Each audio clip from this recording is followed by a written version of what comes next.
lamentablemente hemos venido señalando la situación que se ha venido presentando epidemiológicamente en el país, y ya habíamos advertido sobre la situación de que a pesar de que estamos vacunados, un porcentaje de la población importante, diríamos, pero no suficiente como para lograr esta famosa inmunidad en rebaño.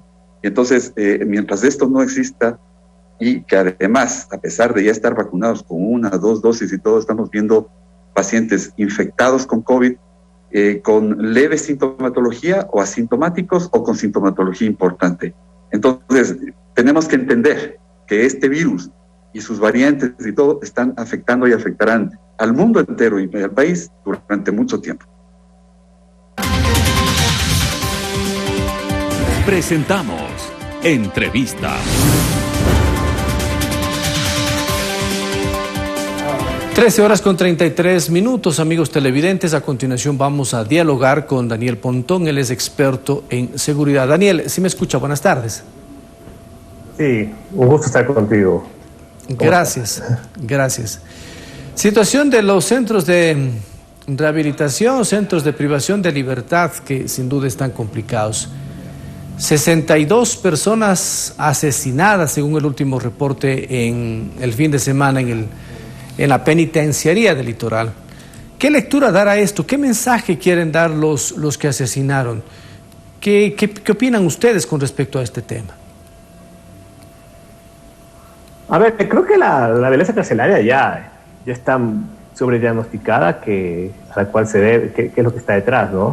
O sea, el narcotráfico, las bandas, las disputas, la corrupción, ¿no? La fortaleza de estos grupos, la violencia como un medio de generar temor en la población, en el Estado, al poder, etcétera.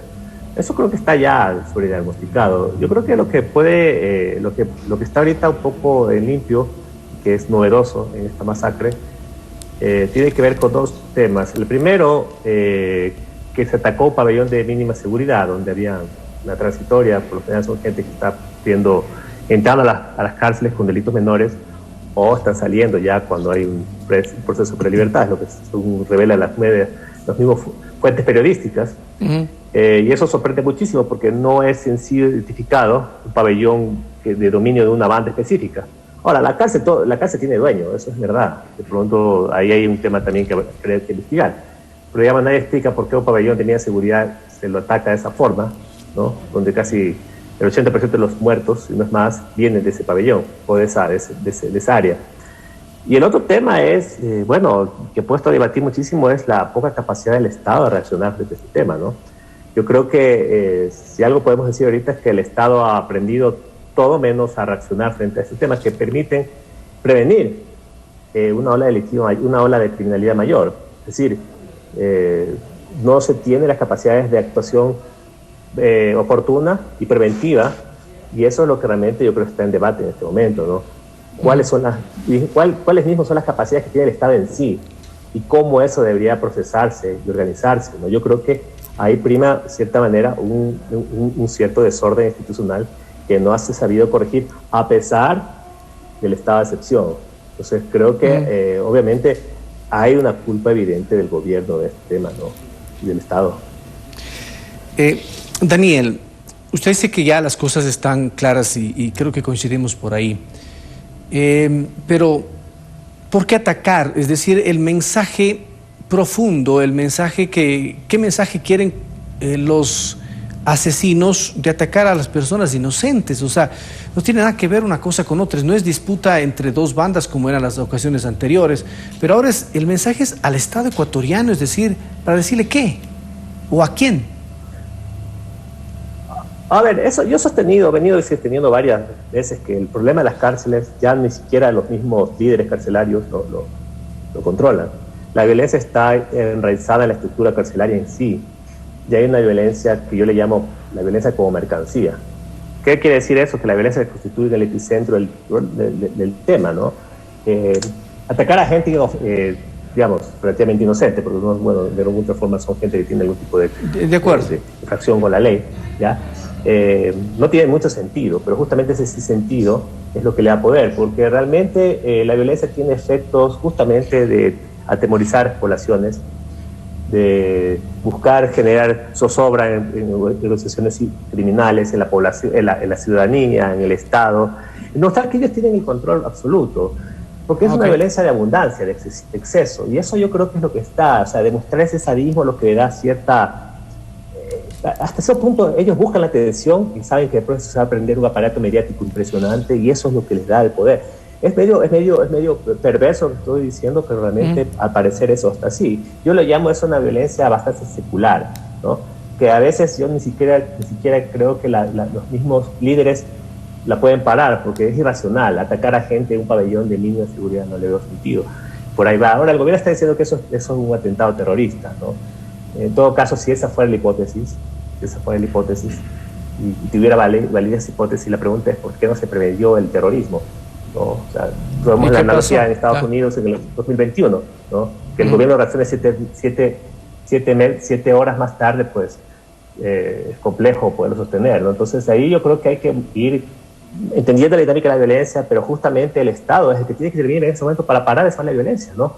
Porque no puedo creer que un Estado no pueda controlar sus cárceles, no me da la cabeza, más allá de lo teórico, porque uno mira en otras realidades que lo han podido parar y los Estados tienen, con mayor hacinamiento y con los mismos problemas, la capacidad de atenuar la ola de violencia que estamos teniendo aquí, ¿no?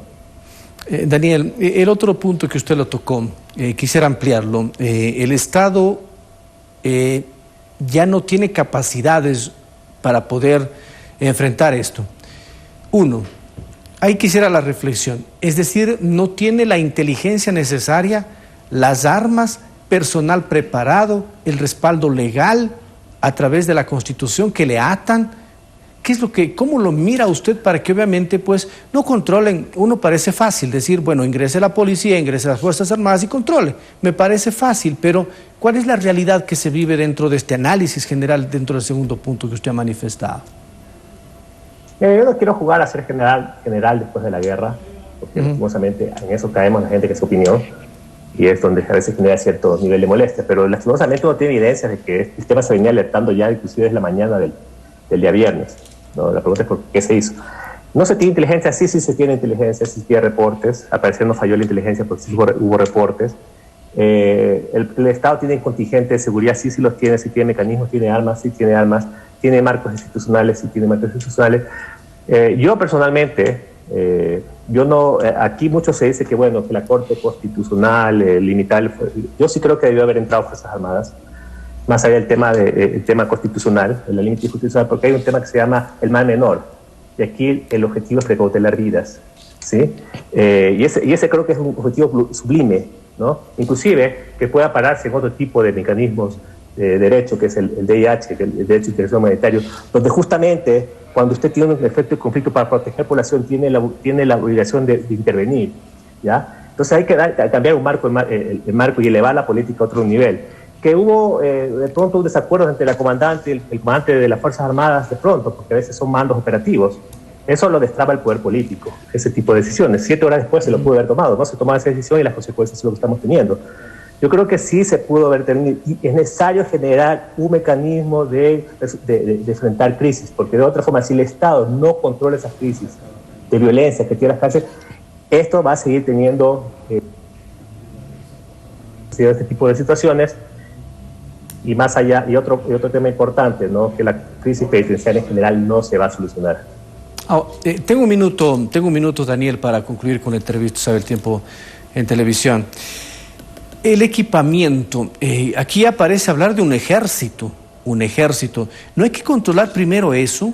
Es decir, que ya no estén más armados o desarmar a los delincuentes que están dentro de los centros de rehabilitación.